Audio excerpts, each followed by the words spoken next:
जय श्री कृष्णा, राधे राधे। आज हम दिवाली पूजन में सुनी जाने वाली गणेश जी की दो प्रमुख कहानियां सुनेंगे। कहानी सुनने से पहले हमें बोलना चाहिए, सोना की सी चौकी, मोतियों का हार, गणेश जी भगवान मेरे जीव का आधार। यह 5 बार बोलना चाहिए। उसके बाद हम कहानी सुनेंगे। एक बार एक गांव में दो देवरानी जेठानी रहती थी। जेठानी बहुत पैसे वाली अमीर थी तो देवरानी बहुत गरीब थी। देवरानी का पति कमाता नहीं था तो देवरानी अपनी जिठानी के यहाँ झाड़ू पोछा बर्तन कपड़े करती और रोज आटा छानने का कपड़ा अपने साथ घर ले जाती थी और उस आटे के कपड़े को पानी से धोकर आटे के चूरन का पानी अपने पति और बच्चों को पिला देती, बचा कुचा खुद पी लेती थी। देवरानी गणेश भगवान की परम भक्त थी। वह हर महीने की चौथ का और हर बुधवार का व्रत करती, गणेश भगवान का पूजन करती, हरी हरी दुर्वा चढ़ाती। तब एक दिन जिठानी के बच्चों ने अपनी चाची को आटे का कपड़ा ले जाते हुए देख लिया तो उन्होंने अपनी माँ से शिकायत कर दी कि माँ, चाची तो रोज हमारा आटा छानने का कपड़ा खुद के घर ले जाती है और उसे पानी में धोकर उस आटे के चूरन का पानी चाचा को और बच्चों को पिलाती है। दूसरे दिन देवरानी जब जेठानी का काम करके घर जाने लगी तो जेठानी ने देवरानी से कहा कि अरे देवरानी जी, मेरे आटे छानने का कपड़ा यहीं घर पर छोड़ के जाओ। मैंने सुना है कि तुम मेरे आटे छानने का कपड़ा रोज ले जाती हो। उस दिन देवरानी घर आई तो पति ने कहा कि मुझे आटे के चूरन का पानी पिला, बहुत भूख लगी है। तो पत्नी बोली कि आज भाभी जी ने आटे छानने का कपड़ा घर पर ही रखवा लिया, इसलिए आज मेरे पास आपको और बच्चों को खिलाने के लिए कुछ भी नहीं है। उसके पति ने भूखे मरते गुस्से में आकर अपनी पत्नी को लकड़ी से खूब मारा। किस्मत से उस दिन उसका गणेश चौथ का व्रत था तो वह गणेश भगवान का स्मरण करके अपने बच्चों और पति के साथ भूखी ही सो गई। अर्धरात्रि में गणेश भगवान देवरानी के घर आए और बोले कि आज तो तिलकुटा चौथ व्रत था, न तो तूने मेरे भोग लगाया और न ही तूने खुद खाना खाया, तेरे बच्चे और पति भी भूखे हैं। तो देवरानी ने भगवान गणेश को पूरी बात बताई। तब गणेश भगवान बोले कि पुत्री, आज तिल चौथ है तो लोगों ने मेरे खूब भोग लगाया, इसलिए मुझे निमटने जाना है, तो मैं कहाँ निमटूं। तो देवरानी जो भूखी थी, पति ने डंडे से खूब मारा था और उसके शरीर और हाथ पैरों में दर्द हो रहा था, तो वह गुस्से में आकर बोली कि हे गणेश जी महाराज, जहां आपका मन करे वहां निमट लो। थोड़ी देर के बाद गणेश भगवान फिर आए और बोले कि पुत्री, मैं पहुंचूं कहाँ पर।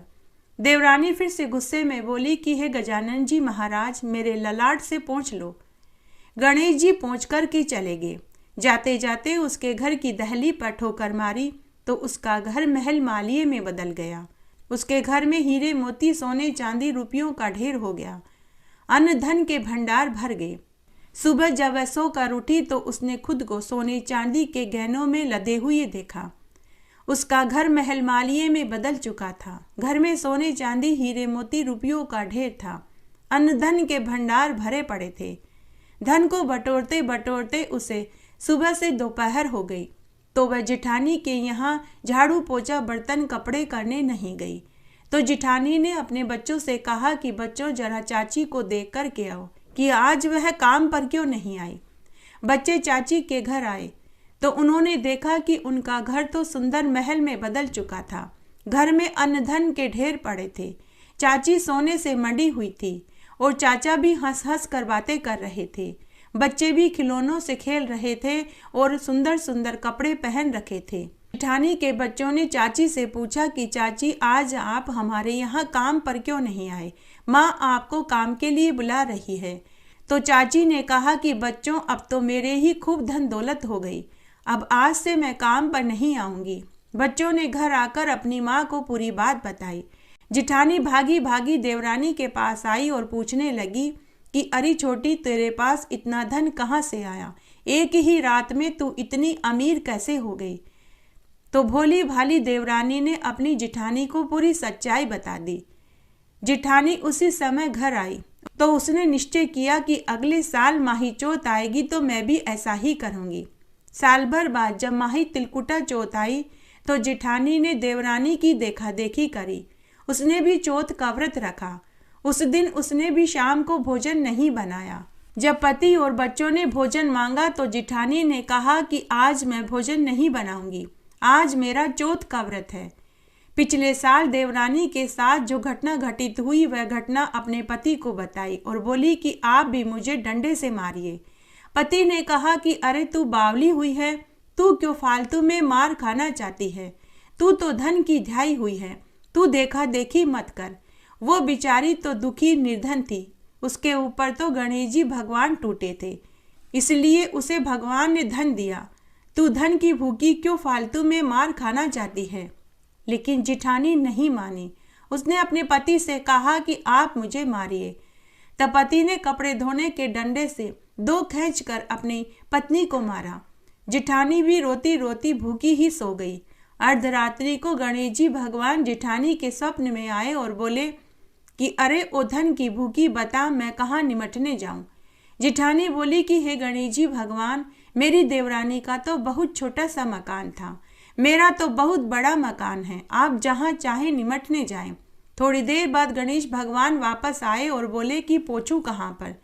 जेठानी फिर से हंसते हुए बोली कि हे गणेश जी भगवान, मेरी देवरानी का तो बहुत छोटा सा ललाट था, मेरा तो भगवान की दया से बहुत बड़ा ललाट है, आप मेरे ललाट से पोंछ लीजिए। उसके बाद गणेश भगवान पोंछकर चले गए। नींद में ही जेठानी बार बार अपने ललाट पर हाथ लगा लगा कर देखती तो उसे बार बार गीला महसूस होने लगा। थोड़ी देर में उसे बदबू भी आने लगी। उसने मन ही मन सोचा कि शायद जब सूख जाएगा तो यह सोने चांदी के गहनों में बदल जाएगा। सुबह हुई। सुबह जब सो कर उठी तो उसने देखा कि उसका पूरा घर बदबू से भरा पड़ा था।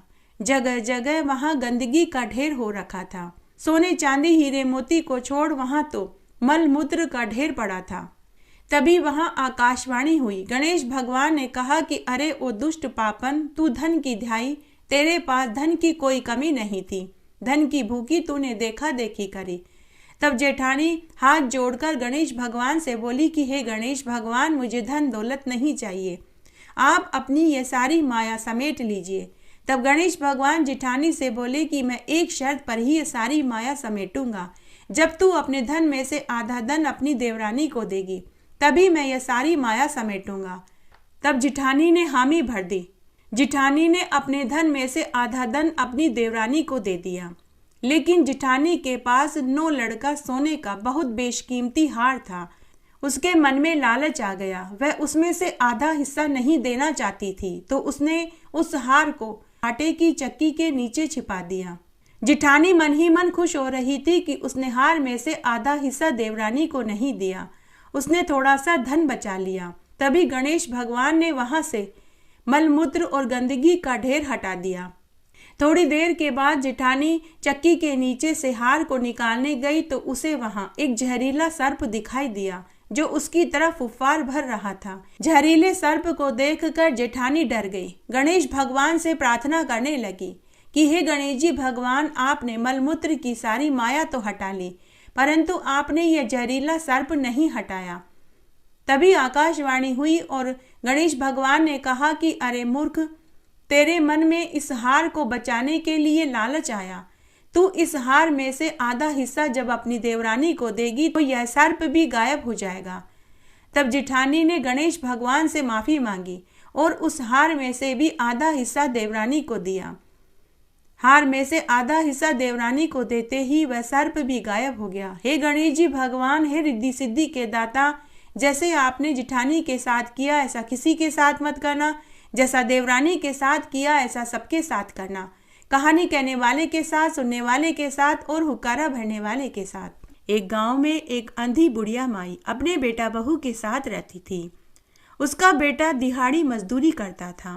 वह 2 समय जितना ही भोजन का प्रबंध कर पाता था। वे बहुत गरीबी में जीवन जी रहे थे। अंधी बुढ़िया माई गणेश भगवान की परम भक्त थी। वह रोज नहा धोकर गणेश जी की पूजा पाठ किया करती थी। तब एक दिन गणेश भगवान बुढ़िया माई की पूजा और सेवा से प्रसन्न हो गए और अर्धरात्रि में बुढ़िया के स्वप्न में दर्शन देकर बोले कि अरे बुढ़िया माई, मैं तेरी पूजा पाठ से प्रसन्न हुआ, तू अपने लिए कोई वरदान मांग ले, मैं तुझे वरदान देना चाहता हूँ। तो बुढ़िया माई स्वप्न में ही बोली कि हे गणेश जी भगवान, मुझे मांगना नहीं आता। गणेश जी भगवान बोले कि बुढ़िया माई तू अपने बेटा बहू से पूछ ले, मैं कल दोबारा इसी समय आऊँगा। ऐसा कहकर गणेश भगवान अंतर्ध्यान हो गए। सुबह जब बुढ़िया माई सोकर उठी तो उसे अपने स्वप्न वाली बात याद आई। तब उसने अपने बेटा बहू को गणेश जी वाली बात बताई। तो बेटा अपनी माँ से बोला कि माँ तू तो धन मांग ले ताकि हमारी गरीबी दूर हो जाए। तो बहू बोली कि सासू माँ आप तो पोता मांग लो ताकि मेरी भी गोद भर जाए और आपको भी पोते का मुंह देखने को मिल जाए। तब बुढ़िया माई मन ही मन सोचने लगी कि दोनों बेटा बहू तो अपने मतलब की बात कर रहे हैं। तब बुढ़िया माई शाम के समय घर के चबूतरे पर हमेशा की तरह आकर बैठ गई। उस समय वह बहुत उदास बैठी थी। तभी उसकी पड़ोसन आई और पूछने लगी कि अरे बहन, आज तू उदास क्यों बैठी है। बुढ़िया ने उसे भी अपने स्वप्न वाली बात बताई। तो पड़ोसन बोली कि अरे बहन मेरी मान, तू तो अपने लिए आंखें मांग ले ताकि तेरी आगे की जिंदगी आराम से कट जाए। तेरे बेटा बहू तो खुद के मतलब की चीज मांग रहे हैं। ऐसा कहकर पड़ोसन चली गई। उसके बाद बुढ़िया माई मन ही मन सोचने लगी कि मैं ऐसी क्या चीज मांगू जिससे मेरे बेटा बहू भी राजी हो जाए और मुझे भी आंखें मिल जाए। उसके बाद बुढ़िया माई रात में भोजन खाकर सो गई। अर्धरात्रि में फिर से गणेश जी भगवान बुढ़िया के स्वप्न में आए और पूछने लगे कि अरे बुढ़िया माई, सो रही है या जाग रही है। बुढ़िया मांग, तुझे क्या चाहिए। तो बुढ़िया माई बोली कि हे गणेश जी भगवान, मैं सोने के कटोरे में पोते को दूध पीता हुआ देखना चाहती हूँ। गणेश भगवान मुस्कुराते हुए बोले कि अरे बुढ़िया माई, तू तो कह रही थी कि तुझे मांगना नहीं आता, लेकिन तूने तो एक ही वरदान में अपने लिए, अपने बहू बेटा और सबके लिए मांग लिया। बुढ़िया माई, तूने तो मुझे ठग लिया। बुढ़िया माई, मैंने तुझे सब दिया। और तथास्तु का वरदान देकर गणेश भगवान अंतर्ध्यान हो गए। सुबह जब बुढ़िया माई सोकर उठी तो उसके आंखों की ज्योति आ चुकी थी। घर में अन्न धन के भंडार भरे पड़े थे।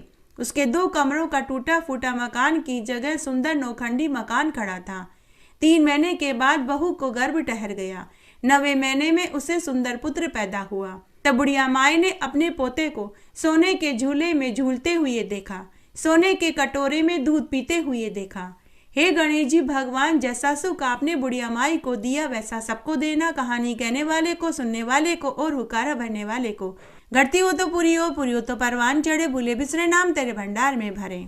इस तरह आज हमने दीपावली पूजन में सुनी जाने वाली गणेश जी की प्रमुख 2 कहानियां सुनी। आशा करती हूँ यह आपको जरूर पसंद आएगी।